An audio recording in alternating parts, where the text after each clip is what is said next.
So I just wanted to show the pose that I just did in the last clip.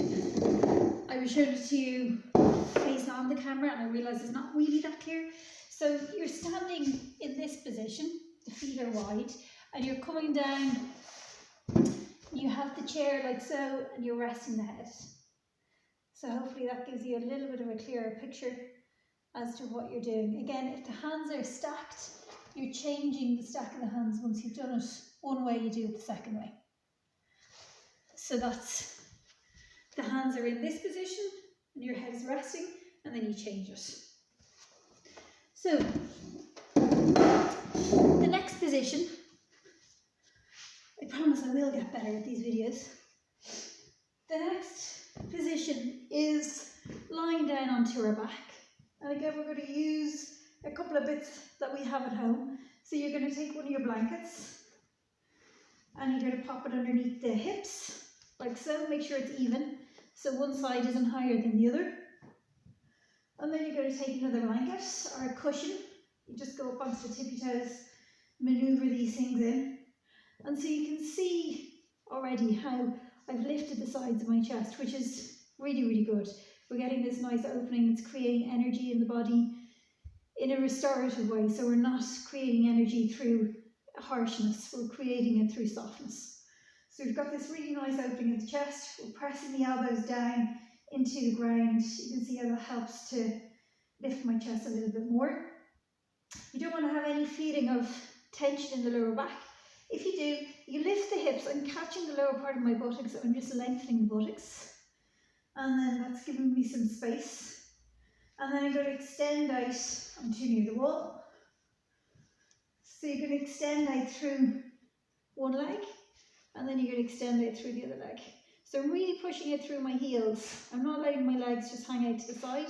I'm keeping the toes pointing up to the ceiling, and I'm pushing through the heels of the feet. Now I've actually got my feet going into the wall, which is really nice. If you can't manage that, it really doesn't matter. And then the hands go to the side. They don't go above the head. They're either in line with the shoulders or they're just below. And you can stay here again as long as it's comfortable. Feel that you're extending out through the crown of the head. So the chest is coming towards the chin. You can close your eyes.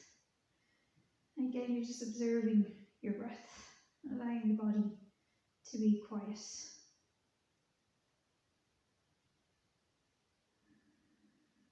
It's very comfortable. To come out of it, you're bringing your feet in, you're lifting your hips up, taking out your blanket. So I've used 2 blankets there. You use whatever is right for you.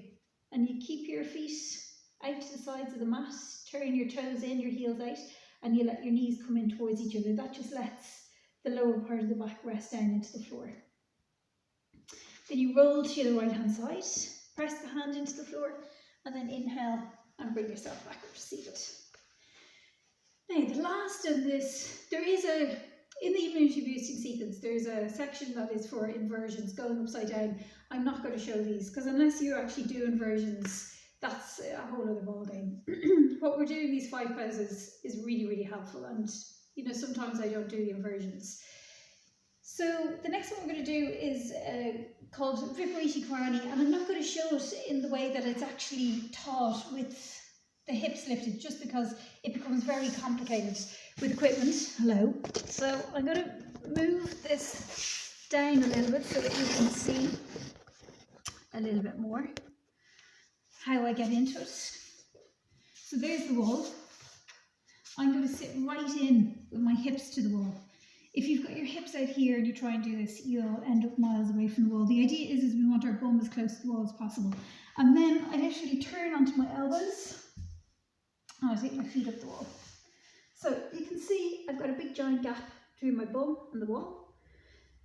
So to get my bum into the wall, I press my feet in, lift my hips up, I'm on my shoulders, and I do a little shoulder shuffle and I walk in.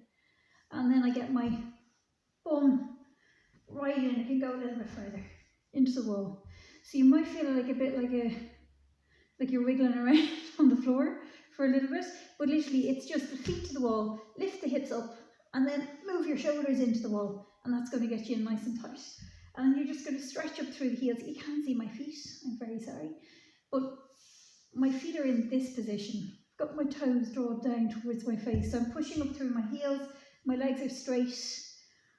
And then I take my arms to the side. And again, I'm just going to stay here. So I'm really stretching along the backs of the heels. So it's really great to help stretch out the hamstrings, which really will stretch out along my spine. But again, it's in a restful position, so I don't feel like, because my legs are supported with the wall, my hamstrings are not screaming at me. And it's all going to do really with how your legs feel. If your hamstrings are really tight, just take your feet a little wider and give yourself a little bit more space. You can see that. See how I'm saying I'm taking my feet wider? And then we can stay here. So again, you can stay here for a minute, whatever feels comfortable. And then to come out, if you bend your knees down, you're going to roll over towards the side to try and keep my hat on. And then press your hands into the floor, and then inhale and come back up. And that is the whole of the immunity boosting sequence, 5 poses. And the last thing we're going to do is Shavasana. And I'm going to have my very sophisticated setup here. I'm going to move, sorry about that. I'm going to move my camera back down to the middle, so maybe you get a bit of a clearer view. Hello, you see my chin. So we're coming into Shavasana. And to come into Shavasana, you're going to sit to the middle of your mat. You're going to roll back onto your elbows. And then you're going to lie down flat.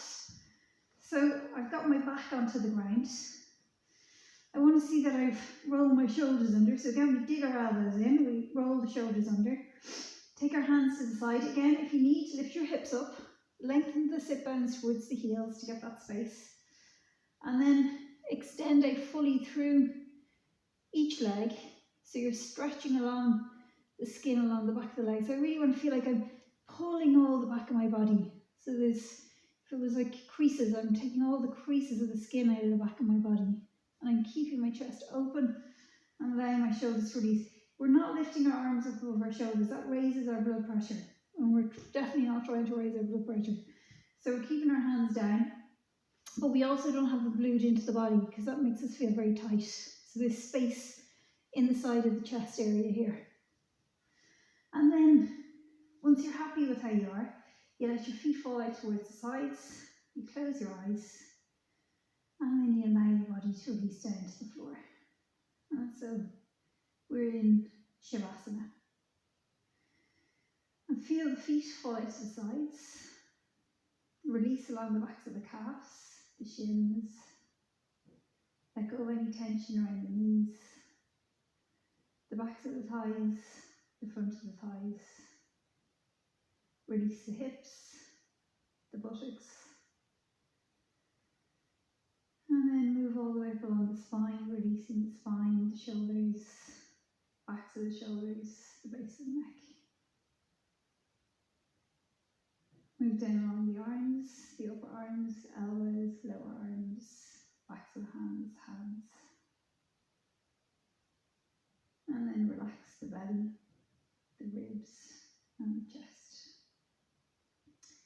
And feel the whole of the body releasing down into the ground.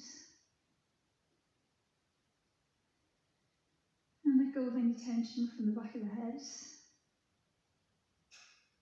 Move your awareness to the face. Relax the forehead, around the eyes, the temples, the cheeks, the mouth. And again, just feel that your gaze moves down into the centre of the body.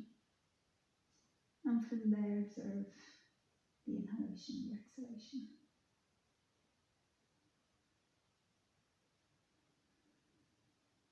Just feel with each exhalation, you can allow your body to release.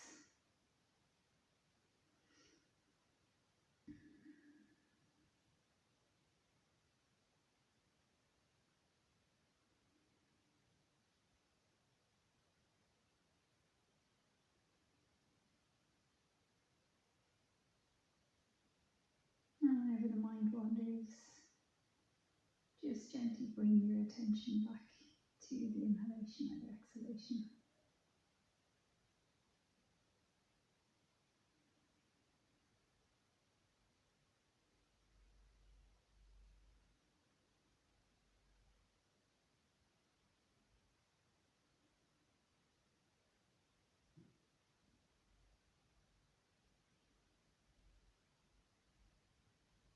And bring yourself out from Shavasana. Just bring your attention back towards the surface of the body. Gently bring some movement to the fingers and the toes. Bending your legs one at a time. And then gently roll over onto the right hand side, resting the head onto the arm. And gently allow the eyes to open towards the ground. Press your top hand into the floor, inhale. And then bring yourself back up to seated. Namaste. Thank you.